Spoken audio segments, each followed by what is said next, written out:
요리를 했습니다. 그런데 이상하게 아랫배가 자꾸 뭉치고 따끔거리는 게 처음에는 신우한테 받은 스트레스 때문인 줄 알았죠. 정신없이 요리를 막 끝내려는 찰나에 갑자기 양수가 터져 소리를 지르고 말았네요. 거실에서 음식 준비를 하던 신우가 놀라서 달려오더니 저는 쳐다도 보지 않은 채 바닥에 흐르는 양수만 닦기 바빴습니다. 어떡해, 곧 손님들 올 텐데 이게 무슨 난리야. 옳게 저쪽으로 좀 가봐. 매트 다 묻겠어. 형님, 지금 그거 닦을 때가 아니라 병원이요. 아, 맞다. 구급차 불러야지.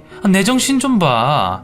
여기까지는 서로 당황하고 놀래서 그럴 수 있다 생각했습니다. 그런데 그 뒤에 일어난 신우의 행동에 대해서는 정말 경악할 수밖에 없었네요. 서서히 배에 진통이 오기 시작하자 어떻게 구급차에 실려 나갔는지도 모를 만큼 정신이 없었지만 신우의 행동만큼은 또렷하게 기억이 나네요. 구급차에 오른 저를 보고서는 구급대원이 보호자도 같이 가줘야 한다고 했지만 신우가 딱 잘라 말하며 집으로 들어가는 걸 봤습니다. 보호자 되세요? 같이 가주셔야 될 것 같은데. 전 못 가요. 집에 손님이 온다고 해서. 집도 치워야 하는데. 혹시 양수가 냄새가 나나요? 집들이 하는데 냄새 나면 그렇잖아요. 냄새 안 나는 거 맞죠? 신우의 말에 아픈 통증도 못 느낄 만큼 쥐구멍에 숨고 싶었습니다. 구급대원이 당황하며 어찌할 바를 몰라 하는 것 같더군요. 당시에 시부모님이나 친정아빠는 시골에 계셨고 남편은 지방 출장이어서 보호자라고 하면 신우밖에 없었죠. 하지만 신우는 제 상황은 안중에도 없었으며 오직 집들이 시간이 다가와 초조해하는 것 같았습니다. 애초에 기대도 없었지만 이렇게 나오니 서운하고 섭섭한 마음이 컸었죠. 형님, 지아 아빠한테 전화 좀 해주세요. 그리고 형님이 같이 가주시면 안 돼요? 아, 그 전에 먼저 지아가 어린이집에서 오는 시간이 있는데 어린이집에 전화부터 해주세요. 알았어. 내가 전화할 테니까 걱정 마. 어서 출발해 주세요.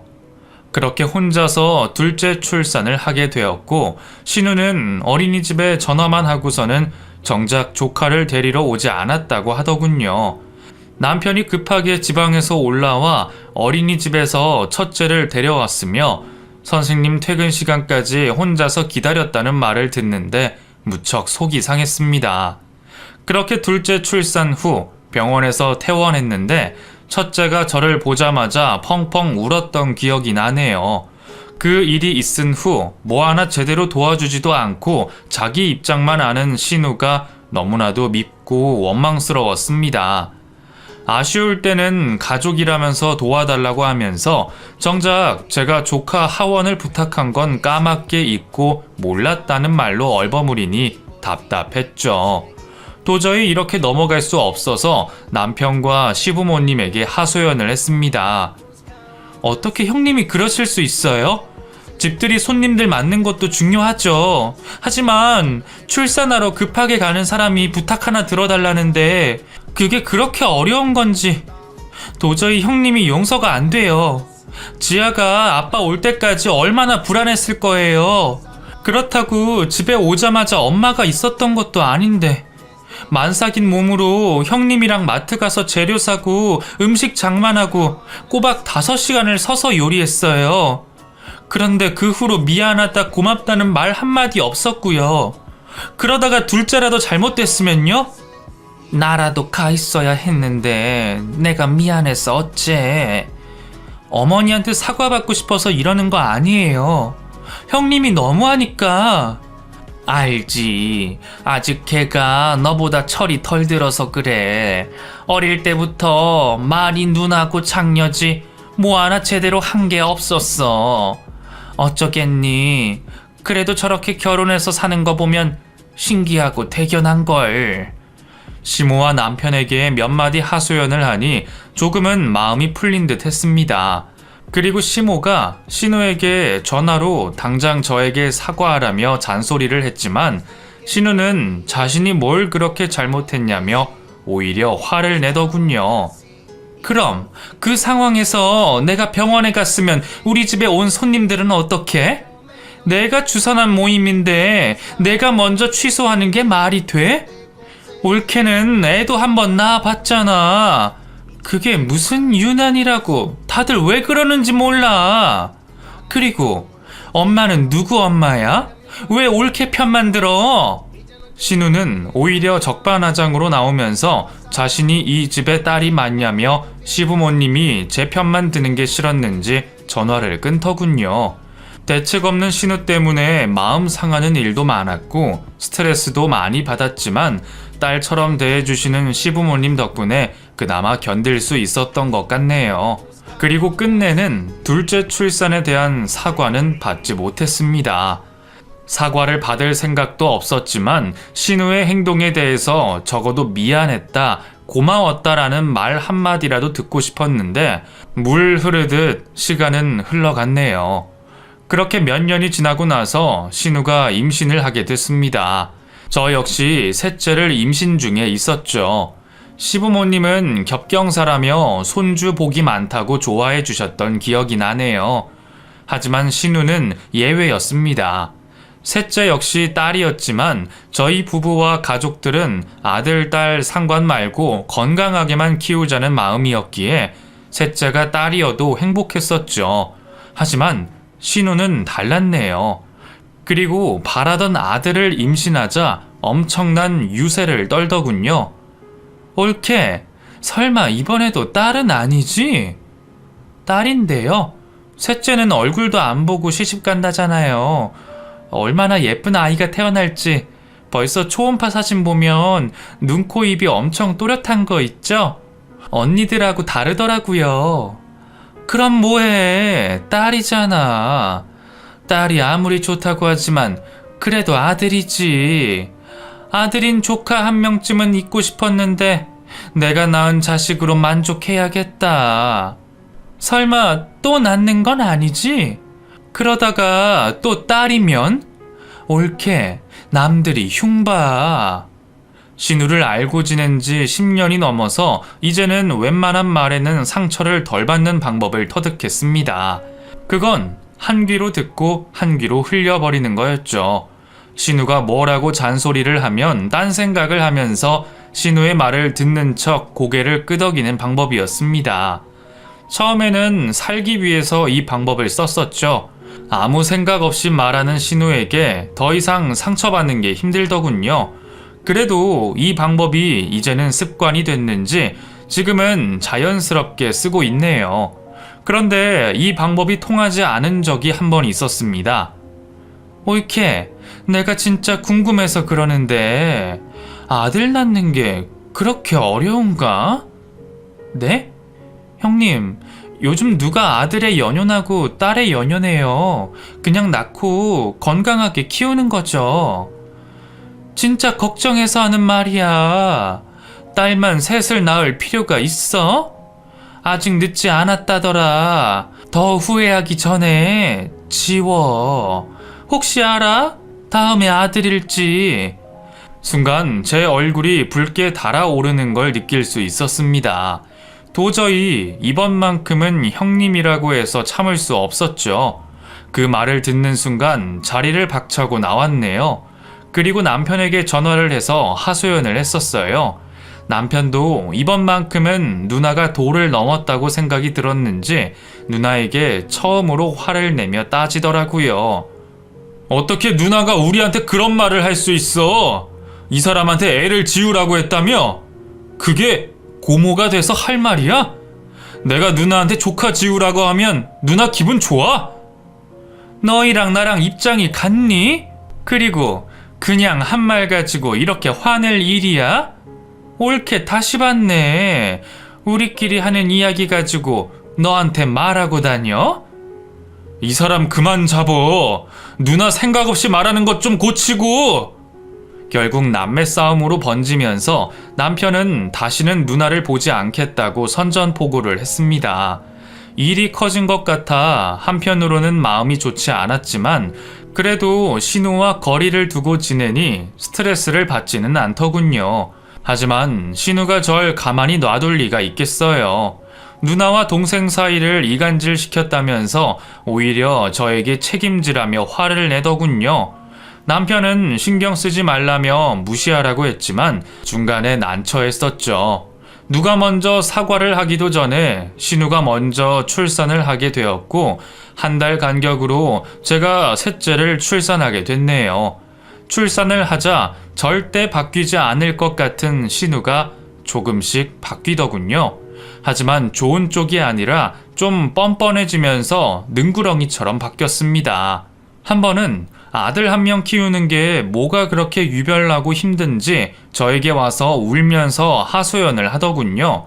잠을 못 잔다, 아이가 너무 자주 운다, 기저귀 가는 게 힘들다, 젖병 씻는 게 귀찮다며 남들 다 하는 육아를 자기만 하는 것 마냥 제 앞에서 한탄을 하더라고요. 그러면서 저희 집에 매일 오더니 어쩌다 하루 잠을 자고 간 뒤로는 아예 눌러 살게 됐죠. 차마 남편과 화해를 하지 않아서 남편 눈치가 보였는지 먼저 다가가서 남편에게 사과를 하기도 했었네요. 저한테는 일절 사과라는 것 자체가 없었지만요. 이제 남편과 화해도 했겠다. 아예 저희 집에 눌러 살면서 셋째 딸 육아용품을 자기 것 마냥 쓰기 시작했습니다. 기저귀, 내복, 분유 등 공동 육아도 이렇게 뻔뻔할 수가 없었죠. 자연스럽게 신우가 저희 집에 있은 지 2주 정도 지났을 때쯤 도저히 이건 아니다 싶어 남편에게 신우 좀 집으로 가라고 말해보라며 압박을 준 적이 있었습니다.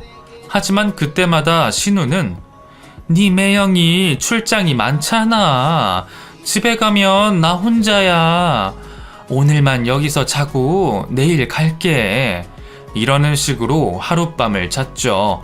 그리고 다음 날이면 또 다른 핑계를 새롭게 만들어서 저희 집에서 잠을 잤습니다. 그렇게 신우와 신생아 둘을 보는데 한 달 정도 함께 했었네요. 한 달이란 시간은 어느 시집살이보다도 더했던 기억이 납니다. 신우가 아니라 왼수였죠. 저희 집에 있는 동안 함께 육아를 하는 게 아니라 신우의 입에서는 옳게 이것 좀 부탁해 이 말만 수없이 나왔어요. 한 번은 너무 짜증이 나서 신우에게 못하겠다고 했더니 신우의 말이 어이가 없었네요. 형님, 저도 힘들어요. 손목도 아프고. 이런 것쯤은 형님이 해도 되잖아요. 난 첫 출산이잖아. 올케는 베테랑이면서 이 정도도 못해줘? 애 많이 낳았다고 유세 떠는 거야? 선배님, 후배가 부탁하잖아요. 이것 좀 해줘, 올케. 신우에게 받은 스트레스는 결국 남편에게로 갈 수밖에 없었습니다. 밤마다 남편은 제 잔소리와 하소연을 들어야만 했죠. 형님이 부탁해 올케라고 하는데 내가 진짜 속에서 짜증이 얼마나 나는 줄 알아? 부탁 좋아하시네. 하녀처럼 시중 들라는 거지. 도대체 언제 자기 집으로 간대? 애 새 키우는 것보다 형님 비위 맞추는 게 더 힘들어 미치겠어. 남편은 이번 일로 저에게 미안했는지 애 셋을 키우면 힘들 거라면서 저에게 소형 SUV를 사주더군요. 그리고 남편은 대중교통을 이용해 출퇴근을 한다고 했습니다. 막상 차를 선물 받으니 기분이 좋기도 하고 남편이 힘들게 출퇴근할 생각을 하니 미안하기도 했죠. 하지만 아이들 학원비며 병원 갈 일이 있을 때 아이 셋을 데리고 대중교통을 이용하는 게 한계가 있었기 때문에 고맙다며 차 선물을 받았습니다. 그렇다고 신우와의 관계가 좋아지는 건 별개였죠. 같은 아파트에 살다 보니 이미 신우는 저희 집을 제 집 드나들 정도로 익숙하게 다녔네요. 현관 비밀번호도 알고 있을 정도니 말 다 했죠. 가끔 보면 집에 있는 과일이나 생필품도 허락 없이 자기 집으로 가져간 적이 한두 번이 아니었습니다. 한 번은 신우 집에 놀러 갔는데 제가 쓰는 세제가 보이더군요. 물어봤더니 저희 집에 여유분이 있는 것 같아 한 개 가져왔다고 하더라고요. 그건 그럴 수 있다고 넘어갔습니다. 그런데 부엌에 보니 제가 신혼 때 가져온 접시가 신우 부엌에 있는 게 아니겠어요? 이거 형님 거예요? 저희 집에도 이 그릇 있는데? 올케 집에서 가져온 거야. 어린이집 엄마들이 놀러 온다고 해서 잠깐 빌린다는 게 내가 말을 못했네. 온 김에 가져가. 이런 일들이 한두 번 있는 게 아니라 매번 있다 보니 이제 놀랍지도 않았습니다. 그런데 도저히 용납이 안 되는 일이 벌어지고 말았네요. 하루는 막내가 고열이 난다며 어린이집에서 연락이 왔었죠. 아파트 단지 내에 있는 어린이집이어서 막내를 데리고 와 차를 끌고 병원에 가려고 했는데 차키가 아무리 찾아봐도 없는 거예요. 애는 기침에 몸에서 열이 펄펄 나는데 차키는 사라지고 차도 없고 정말 미치겠더군요. 결국 구급차를 불러 막내를 태워 병원에 갔습니다. 나중에 신우가 병원에 와서 이야기를 하더군요. 면접 때문에 급하게 차를 빌렸다면서 차키를 저에게 주는데 화가 머리 끝까지 났었죠. 제 딸은 폐렴으로 병원에 입원해 있는데 아무런 미안함도 없이 제 앞에서 뻔뻔하게 차키를 건네는 신우를 보자 도저히 참을 수가 없었습니다. 그리고 피가 거꾸로 솟는 듯한 느낌을 받았네요. 결국 저는 신우의 머리채를 잡고 말았습니다. 이제 하다 차까지 빌렸어요. 도대체 언제까지 빌부터 살 거예요? 아무리 형님이지만 이건 해도 너무한 거 아니야. 올케 미쳤어? 똥차 하루 빌린 것 같고 왜 이래? 그리고 네 딸 아픈 게 내 탓이야? 왜 나한테 화풀이를 해? 똥차? 그러는 넌 바퀴 달린 똥차 하나 없잖아. 아들 낳은 게 무슨 벼슬이라고. 내가 진짜 신우만 아니면 당신 같은 여자 상종도 안 했어. 신우에 대한 악감정이 쌓일 만큼 쌓였는지 결국 폭발을 하더군요. 병원 복도에서 머리채를 잡고 싸우자 지나가는 사람들이 말리기 시작했습니다. 이왕 이렇게 된 거 그동안 참고 산 세월이 억울해서 신우에게 마구 소리를 쳤죠. 신우는 오히려 적반하장으로 나오며 저에게 막말을 하더군요. 그렇게 다시는 신우와 얼굴을 볼 일이 없을 줄 알았네요. 남편에게 이 상황을 이야기하니 남편도 모든 걸 체념했는지 신우 얼굴을 다시는 안 보겠다며 한숨을 푹푹 내쉬더군요. 누나가 정말 그렇게 말했어? 그렇다니까. 내가 없는 말 지어내겠어? 이 와중에? 오죽하면 병원 복도에서 신우 머리채를 잡겠냐고. 10년이 뭐야. 15년 넘게 지냈어. 당신도 알잖아. 그동안 내가 얼마나 참고 살았는지. 우리 이사 가자. 어차피 전세 계약도 끝나가는데 더 이상 누나 때문에 신경 쓰기 싫어. 이번 사건으로 저와 남편은 더 이상 신우를 보지 않기로 마음을 먹고 이사까지 계획을 했습니다. 그러던 어느 날 결정적인 사건 하나가 생겼죠. 내부 세차를 맡기고 집으로 오는 길이었네요. 집 앞에 주차를 하다가 문득 블랙박스를 봐야겠다는 생각이 들었습니다. 신우가 차를 빌려간 사건이 일어난 지 일주일이 조금 지났을 때였죠. 생각 없이 블랙박스 영상을 보는데 신우가 차를 빌려간 날짜 영상을 보자 경악을 하고 말았습니다. 공원에 주차를 해놓은 상황에 어떤 남자가 제 차로 다가오더니 차에 타는 게 아니겠어요? 신우와 남자의 목소리가 들리는데 뭔가 촉이 좋지 않았으며 불안하기 시작하더군요. 제 불안은 적중했습니다. 신우는 불륜을 저지르고 있었죠. 차 생긴 거야? 이번 주는 우리 못 만나는 줄 알았는데. 당신 생각 때문에 내가 잠을 잘 수 있어야지.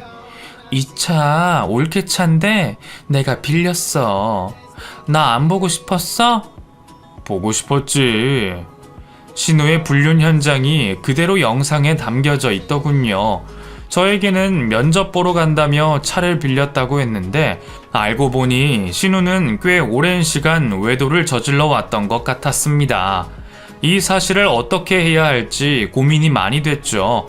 시부모님이나 남편에게 차마 이 사실을 알려봐야 좋을 게 못 된다는 생각이 들더군요. 아무리 미워서 안 보겠다고 한 신우지만 그래도 남편과 시부모님에게는 하나뿐인 딸과 누나였기 때문에 이 사실을 알리지 않기로 했네요. 그리고 조용히 블랙박스 영상을 들고 아주버님을 찾아갔습니다. 그동안 신우에게 당한 수모를 영상 하나로 복수해야겠다는 마음이 들었죠. 출장이 잦은 아주버님을 오랜만에 따로 뵈니 어색하더군요. 제가 따로 보자고 해서 많이 놀라셨죠? 실은 어떻게 해야 할지 몰라서요. 우선 이거부터 보세요. 영상을 본 아주버님은 생각 의외로 놀라지 않았었죠. 알고 보니 심증만 있었지 물증이 없었다라고 하면서 아주버님의 충격적인 이야기를 들을 수 있었습니다. 결국 이렇게 들키게 되네요. 실은 알고 있었어요. 그런데 심증만 있었지. 딱 잡았더니 어떻게 할 도리가 없더라고요. 덕분에 이혼하는데 수월해졌네요. 그렇게 신우는 아주버님과 이혼을 하게 되었으며 양육권까지 뺏겼죠. 그 후 시댁에서도 신우를 받아주지 않아 어디선가 혼자 살면서 간간히 시모에게 연락을 해오는 눈치였습니다. 가끔 어떻게 사는지 궁금하기도 하지만 신우 성격으로는 어디서든 뻔뻔하게 잘 살 거라는 생각이 들어서 걱정은 하지 않네요. 저희 가족은 현재 새로운 보금자리에서 새 출발을 했습니다. 언젠가는 다시 신우를 만날 날이 오겠지만 지금은 저희 가족의 행복만을 생각하며 열심히 살려고요. 여러분도 항상 행복하시고 좋은 일이 있길 바라며 제 사연을 마무리하겠습니다.